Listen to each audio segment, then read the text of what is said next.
আমার নবী যেদিন এই দেশ থেকে বিদায় হয়ে যাবে, আমার আল্লাহ জিবরাইলকে দিয়ে প্রস্তাব পাঠিয়েছিলেন, ও জিবরাইল, আমার বন্ধুর কানে খবর দাও, আমার বন্ধু এই দেশের মাটিতে থাকতে পারবে না, আমার বন্ধু এই রক্ত মাখা জমিনের মধ্যে রাখবো না, আমার বন্ধুর দেহ আমার আরশের ডান পাশে দাফন করব।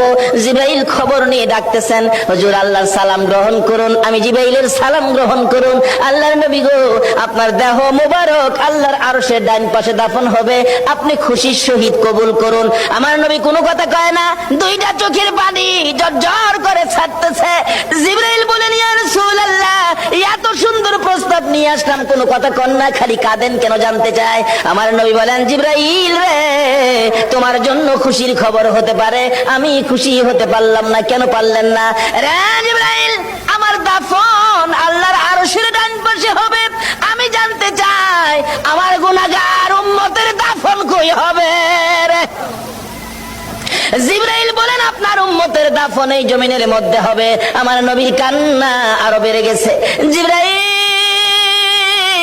না না, সইতে পারি না, আমি আরশে থাকবো আর আমার উম্মতেরা এই জমিনে থাকবে, আমার মন মানে না, প্রস্তাব আমি রাখবো না, আমার পক্ষ থেকে একটা প্রস্তাব আমার প্রভুর দরবারে তুলে ধরো।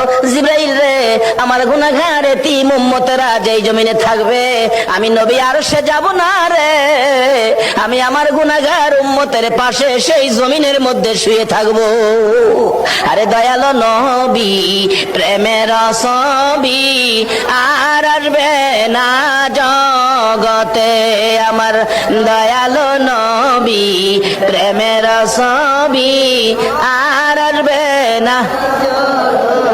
হাসর দিনে উম্মত বিনে, হাসর দিনে উম্মত বিনে যাবে না নবীজি বেহেশতে, দয়ালো নবী, প্রেমের ছবি আর আসবে না জগতে, আমার দয়ালো নবী, প্রেমের ছবি।